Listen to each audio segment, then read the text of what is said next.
Hola, bienvenidos de nuevo a esta presentación en la cual vamos a abordar el diseño de un amplificador de tensión con transistores bipolares, tal cual anticipamos al final del vídeo anterior en el que estudiamos los modelos de los transistores para señal. Diseñar un amplificador de tensión como el de la figura no es una tarea complicada, pero hay que seguir una serie de pasos y hay que tener cuidado en la toma de decisiones. En concreto, este circuito, como podemos observar, es un circuito autopolarizado en emisor común para que amplifique señales de entrada con una frecuencia máxima de 200 kHz.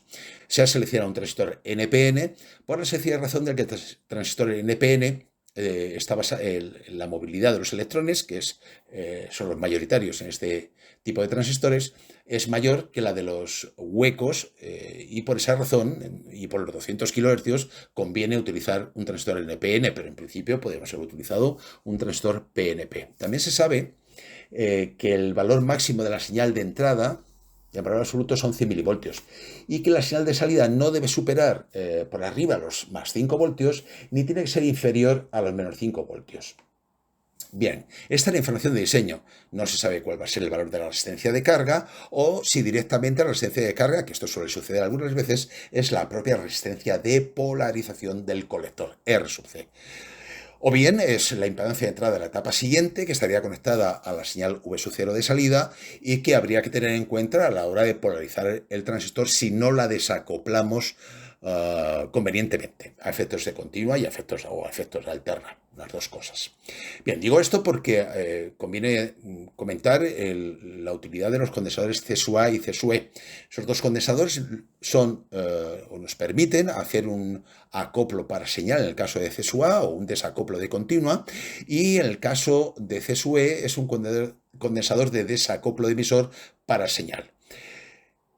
Para continua, ambos condensadores se pueden considerar un circuito abierto y lo que tenemos en la izquierda de la diapositiva es un circuito autopolarizado muy sencillo que a partir del equivalente de Thevenin nos permite tener un circuito equivalente en el cual se pueden plantear las dos ecuaciones de las dos mallas que ya conocemos. La malla de entrada, formada por la base y el emisor del transistor, y la malla de salida formada o alrededor de la tensión colector-emisor del transistor. Así que tenemos tres expresiones, una expresión necesaria y que debe cumplir el transistor porque tiene que estar en zona activa como amplificador y por tanto aplicación lineal que es la corriente de colectores beta veces la corriente de base, siendo beta la ganancia en continua de ese transistor. Y luego de la malla de entrada a la malla de base despejo la corriente de base, que si además suponemos que beta va a ser muy grande, es decir, un valor incluso por encima de 100, como veremos después, pues bueno, se puede aproximar, como veis ahí, a un cociente en el cual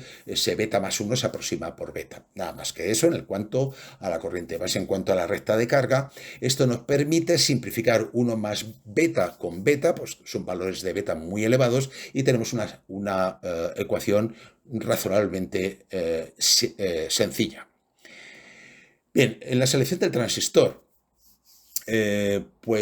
suponiendo que se ha hecho una selección previa de algunos transistores, y hay que elegir, nos dicen que hay que elegir entre dos, que es el 2N2222 y el BC550. Ambos son transistores NPN, bipolares, por supuesto, y como decía antes, se ha optado por los NPN porque son más rápidos, tienen una movilidad de los electrones mayor que la de los huecos, ya que las señales que hay que amplificar, como os decía antes, están alrededor de los 200 kHz. Los fabricantes, en general, dan poca información del transistor para señal. A veces ni siquiera proporcionan gráficas. Hay que estimar los parámetros para señal. Por otro lado, el modelo para señal híbrido con parámetros H es útil si la frecuencia de la señal que hay que amplificar no supera el megahercio, como es el caso.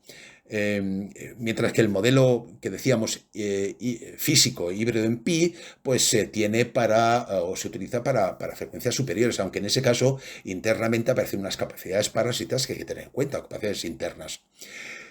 Por otro lado, ambos transistores pueden disipar una potencia máxima relativamente grande, aproximadamente medio vatio, poco más o menos. En el caso del 2N2222 estaríamos hablando de 625 milivatios. No está nada mal para un amplificador en principio de pequeña señal.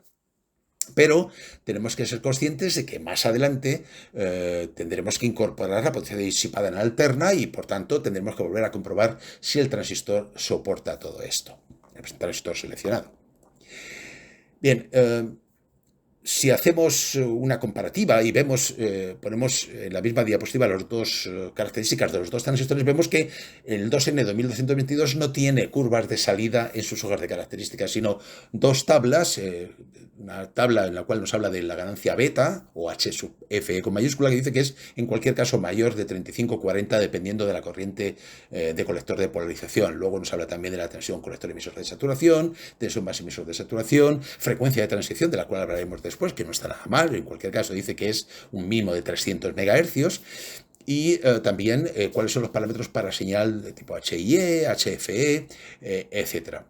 Bueno, para el BC550, aunque hay algunos datos parecidos, sin embargo, lo más interesante es que tienen unas curvas de salida, esa familia de curvas donde me relaciona la corriente de colector en ordenadas, corriente en continua, con la tensión colector-emisor en continuo también. Así que, sin más asuntos y fijando una corriente de base no demasiado elevada para evitar que el transistor se pudiera introducir en la zona de saturación, en este caso hemos decidido que sean la curva de 100 microamperios al dibujar la recta de carga y para una tensión más VCC de alimentación de más 15 voltios con objeto de que, fijaos, tal y con el punto de la recta de carga y la intersección entre los 100 microamperios de la corriente de base con la recta de carga nos sale aproximadamente una tensión colector-emisor del punto de trabajo de 7 voltios. Así que es muy importante que la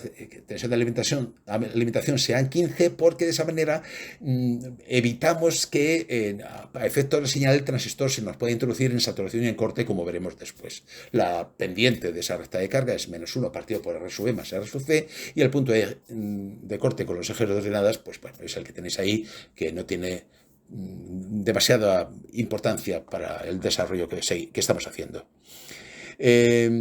Bueno, vamos a hacer los cálculos para el BC550. Como decía antes, de las curvas de salida dibujamos la recta de carga para VCQ de 7 voltios. De esta manera, aunque sumemos 5 voltios, que es el valor máximo de la señal en alterna que tiene que tener la tensión de salida, pues nos saldrían 12, 7 más 5, 12, con lo cual estamos lejos de los más 15, que nos metería claramente el transistor en zona de corte. Pero para el valor mínimo, que es menos 5 voltios, pues ocurre otro tanto de lo mismo. Es decir, si tenemos 7 voltios del punto de trabajo en la tensión colector-emisor y le restamos 5, nos saldría 2, que está suficientemente lejos de la zona de saturación en la cual la tensión colector-emisor está alrededor de 0,3 voltios. ¿De acuerdo? Entonces, para evitar que se aproxime demasiado a zona de saturación o a zona de corte, hemos tomado esta decisión de diseño de fijar una tensión colector-emisor de 7 voltios. El transistor ha de estar siempre en zona activa. Y lo primero que vamos a hacer es calcular la beta que necesitamos. Si la corriente de colector en el punto de trabajo, a partir de las gráficas de la diapositiva anterior, es aproximadamente 27 miliamperios, y esto tiene que ser igual a beta veces la corriente de base, que son 100 microamperios, esto significa que necesitamos una beta, o H sub Fe, de 270. De todas las versiones del transistor BC540 o 550 de esa familia de transistores, hemos de escoger aquel que cumpla con el valor que necesitamos de beta igual a 270. Las versiones B y C del BC550 pues lo cumplen perfectamente, pero no la versión A. Así que, en principio, vamos a seleccionar el BC550B, que lo cumple perfectamente. De la ecuación de la recta de carga, y con una beta, como vemos, bastante grande, pues podemos despejar, lo conocemos todo, menos la suma de las resistencias de colector y de emisor, que sale 296. Y por otro lado, de la ecuación de la malla de entrada, la malla de base, pues vamos a suponer que, aunque se puede ver en este caso en el BC550, se puede deducir de alguna de sus gráficas, que la tensión base emisor de polarización está alrededor de 0,7 voltios. Si suponemos que la tensión de Thevenin V sub BB fuera la mitad de la tensión de alimentación, ¿esto por qué es así? Pues porque lo he decidido yo, pero podéis haber supuesto cualquier otro valor. En este caso 7,5 voltios. Esto me facilita el cálculo de las resistencias de polarización de la base. RB1 eso es igual a RB2, lo cual simplifica el cálculo posterior. La selección, siguiendo con la selección del transistor y haciendo los cálculos para el BC550, ahora tenemos que suponer un valor de R sub E o de R sub C. Yo he supuesto un valor de R sub E de 100 ohmios. Con una beta de 270, pues también sabemos que la corriente de colector y la corriente de emisor son prácticamente iguales. Fijaos, 100 microamperios frente a 27 miliamperios, pues podemos suponer que son iguales. Así que con R sub E igual a 100 ohmios, sé que la tensión en bornas de la resistencia de emisor son 2,7 voltios y por tanto la tensión en la caída de tensión en la resistencia de colector son 5,3 voltios. Por tanto, de este último valor saco una resistencia, este último valor y de que la suma debe ser 296 de ambas resistencias. Por tanto, R sub C son 196 ohmios. Lo importante aquí es que puedo ya calcular el valor de R sub E con la ecuación que hemos visto en la diapositiva anterior, que me sale 41 kiloohmios. Como son iguales RB1 y RB2, pues obviamente tienen que ser 82 kiloohmios. El valor de HCE o de beta, 270 para el BC550B, permanece bastante estable. Esto hay que comprobarlo, porque a veces creemos que tenemos un valor de beta de un transistor para una corriente de colector determinada suficiente y resulta que no. Es que si echáis un vistazo a esas características veis que para corrientes de colector cada vez mayores es posible que la beta empiece a disminuir y hay que tener cuidado con esto. Por otro lado, un par de comentarios finales en esta fase de polarización, y es que se ha de calcular la potencia disipada en continua en las resistencias R sub C y R sub E. Así que para esos valores de resistencias y para esa corriente de polarización de colector, y suponiendo que sea igual la corriente de colector y de emisor, que podemos decir que son iguales con esta beta tan grande, nos sale una potencia disipada de resistencia de colector de 143,1 milivatios y en el resistencia de emisor de 72,9 milivatios, lo cual me está diciendo que necesito una resistencia de colector de 1/4 de vatio y una resistencia de emisor de 1/8 de vatio. Las resistencias de polarización de la base disipan aproximadamente muy poco, los ceros, algunos milivatios. En ambos casos pues son iguales y por tanto no ofrece ningún problema el uso de resistencias de 1/8 de vatio. Todas las potencias calculadas son en continua, pero aún falta el análisis para la señal. Los cálculos para el 2N 2222 no es necesario repetirlos, hay que fijarse en sus tablas, que no en sus curvas características, pues que no las proporciona el fabricante, al menos el que he consultado yo, y observamos que suele tener una beta mínima de 35-40, es decir, mayor de 35, mayor de 40, pero esto depende de la corriente de colector en el punto de trabajo. Si observamos con atención una de sus gráficas en las hojas de características, para una corriente de colector de 27 miliamperios que habíamos calculado anteriormente, resulta que la beta puede llegar a un valor de 500. Así que por ese lado el 2N 2222 también podría utilizarse para este diseño. Desde el punto de vista de la polarización y de lo que hemos visto hasta ahora, no hay nada que nos decante por uno u otro transistor, pero por no duplicar las explicaciones, vamos a seguir con el BC550B. En el análisis para pequeña señal conviene, en primer lugar, no conocemos para este transistor BC550, no conocemos cuánto vale HIE, no conocemos cuánto vale HFE, entonces lo que vamos a hacer es lo siguiente.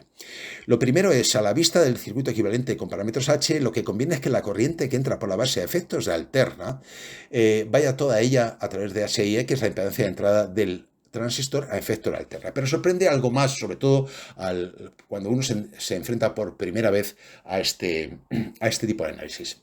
¿Qué ha pasado con la tensión de alimentación? No ha pasado nada. A efectos de alterna, la tensión de alimentación más VCC es como si estuviera conectado a masa. No hay tensión de alimentación en continua y el análisis hay que hacerlo completamente en alterna. Por eso la resistencia de colector, a la derecha de la figura, está conectada entre colector y emisor. Esto puede sorprender un poco, pero no podemos olvidar que lo que pretendemos es hacer un análisis exclusivamente en alterna. También recordar que la HFE con minúscula, parámetro característico en parámetros H del transistor, no es la beta, no es el mismo valor. Así que nuestro objetivo, pues, es calcular todos estos parámetros que no conocemos en alterna, y lo que sí sabemos, haciendo una R sub E mucho mayor que HIE, y fijaos, recordad que eran 41 o 40 y tantos kiloohmios, y HIE en los transistores para pequeñas señales está en 1,1 o 1,5 kiloohmios, podemos hacer la aproximación de que toda la corriente de base entra en el transistor a efectos de alterna y su P minúscula. Así que las ecuaciones que tenemos que manejar es que la tensión base emisor para alterna es HIE veces la corriente de base, y que la corriente de colector si es aproximadamente HC veces la corriente de base. También que la tensión colector-emisor, si no ponemos carga entre colector y emisor, obviamente, es igual en alterna a menos I sub C por R sub C, con lo cual la recta de carga en alterna tiene una pendiente de menos 1 partido por R sub C. Por tanto, como decía, de la ecuación, la recta de carga en alterna tiene una pendiente distinta de la de continua. En la figura he representado sobre la que ya teníamos en continua, que estaba pintada en color azul, he pintado en color verde la nueva recta de carga, con una pendiente, en este caso, mayor que la anterior, y por esa razón aparecen colocadas de esta manera. Como se ve en las curvas de salida, no se debería sobrepasar cuando apliquemos señal una corriente de base de 250 microamperios, porque si superamos 250 microamperios con esa recta de carga en alterna, es más que probable que saturemos al transistor. Fijaos la recta en verde, que podía, si sobrepasamos los 250 microamperios, podríamos meternos en esa zona de la izquierda, que es la zona de saturación, y dejaría de ser lineal. Se ha de comprobar esto cuando calculemos las corrientes de base para señal.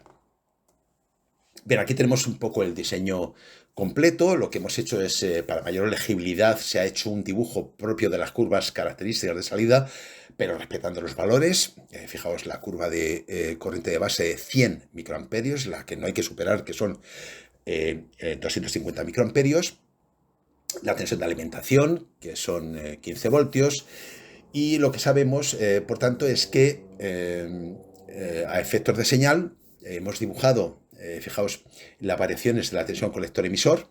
Esto lo que nos está diciendo es que el punto de trabajo es algo así, digamos, el valor en continua que va a tener la señal de salida. Cada vez que utilicemos uno de estos amplificadores basados en transistor, en este caso transistor bipolar, lo que tenemos es en la salida una continua dada por el punto de trabajo, y sobre ella tenemos la señal en alterna tal y cual está reflejado en la transparencia en la parte izquierda. Así que sobre un punto de trabajo de una tensión colector-emisor de 7 voltios que habíamos fijado en la polarización, se puede producir unas variaciones que yo he representado mediante una sinusoide, que es típico utilizar las sinusoides como señales de trabajo, de prueba de los circuitos en electrónica, circuitos lineales, y obtenemos que la tensión colector-emisor máxima debería ser menor de 8 voltios, porque 7 voltios de la tensión del punto de trabajo más 8 voltios del valor máximo en alterna, pues nos llevaría a la zona de corte del transistor, porque serían 15, que es la tensión de alimentación. Así que, para evitar eso, hay que decir que el producto I sub C por RC en alterna debe ser menor de 8 voltios. Por tanto, llegamos a la conclusión de que con R sub C igual a 196 ohmios, que lo calculamos en la polarización, la corriente de colector en alterna no puede ser mayor de 40,8 miliamperios. Por otro lado, para que a efectos de señal la corriente de base sea menor que 250 microamperios, ya que I sub B es la corriente de base de protección, son 100 microamperios, y por tanto la corriente total no supere los 250 microamperios, es decir, la suma de la corriente de polarización más la corriente de base de alterna no supere los 250 microamperios. Así que, teniendo en cuenta esto, teniendo en cuenta además que la tensión base emisor del de polarización son 0,7 voltios y debe ser siempre menor que la tensión base emisor de saturación, que está aproximadamente en 0,725. Esto es así porque se sabe que aproximadamente en los transistores bipolares la tensión base emisor máxima que puede tener en alterna es de 0,025 voltios, con lo cual la tensión base emisor de saturación máxima es la suma de 0,7 más 0,025 voltios, que son 0,725. Así que, finalmente, de la ecuación de que la tensión base emisor en alterna es igual a HIE por la corriente de base, se saca ya con todos los parámetros calculados una HIE de 1600 ohms, 1,6 Ks. Con esto ya lo tenemos todo. La gráfica, sí me quiero resaltar que las variaciones que pueda tener la tensión colector-emisor a través de la recta de carga nos permite obtener las variaciones de la tensión, de la corriente de colector sobre un punto de trabajo o nivel de continua que son 27 miliamperios. Esta es una representación típica y es muy interesante porque de esta manera podemos comprobar que no saturamos ni cortamos al transistor. ¿De acuerdo? Obviamente alguno me dirá, hombre, pero si la tensión colector-emisor máxima fuera 8 voltios, sí lo estamos saturando o lo estamos cortando, efectivamente.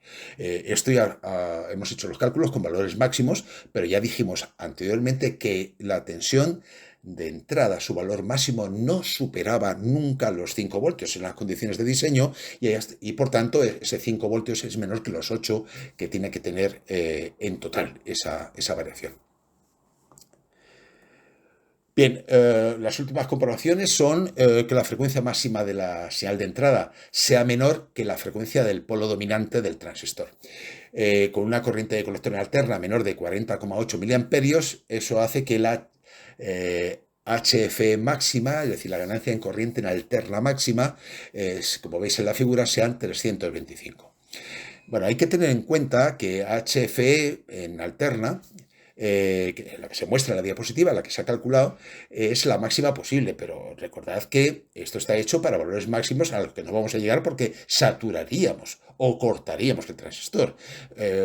Normalmente va a ser, recalculáramos, sería menor que para el valor máximo. Nos saldrían unos valores de corriente de colector y corriente de base que nos daría una HFE máxima en alterna menor de 270, que es la beta, como suele ser habitual. También, a partir de esto, se calculan con la expresión que relaciona la frecuencia de transición, el producto ganancia, frecuencia de transición, que es el producto ganancia en corriente por ancho de banda, que es característico de los bipolares. Fijaos la expresión que obtuvimos en el vídeo anterior, es decir, la frecuencia de transición es aproximadamente igual la HFE máxima por la frecuencia del polo, y esa frecuencia del polo sale menor que, como veis, 1,1 MHz. Por tanto, como la frecuencia de la señal que tenemos que amplificar como máximo son 200 kHz, este transistor y por tanto este amplificador es válido para hacer este diseño. Bien, también debemos hacer una comprobación ahora de cómo es la potencia total. El BC550B tiene una potencia entre colector y emisor máxima, o lo que es lo mismo, la potencia que disipa el transistor, que siempre es entre colector y emisor, son 500 milivatios. Digo que siempre es entre colector y emisor porque la potencia que se disipa en la base es muy pequeñita y se puede despreciar. 500 milivatios, dicen las hojas de características del fabricante. Así que el balance de potencias ahora sería que la potencia total de transistores de que calculamos para continua más el valor medio de la potencia disipada por el transistor en alterna. La expresión es el producto de la tensión y la corriente del punto de trabajo más el valor medio para una señal senoidal, obviamente, que es, como digo yo, como decía antes, la señal de prueba, o se llama tono de prueba de los circuitos electrónicos, es un medio del producto de la corriente de colector máxima y la tensión colector emisor máxima para alterna. Si hacemos esos cálculos, nos sale una potencia total de 352,2 milivatios, que en todo caso es menor que la potencia de colector emisor máxima que nos da el fabricante en sus hojas de características.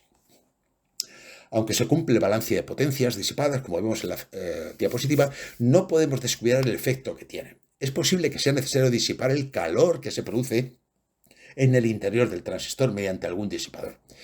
En una presentación posterior daremos unas pautas para su cálculo, si bien en este caso, si el transistor está bien ventilado en el sistema del que forme parte, no es necesario. Pues bien, esto es un diseño completo, espero que os haya gustado, muchas gracias y hasta la siguiente.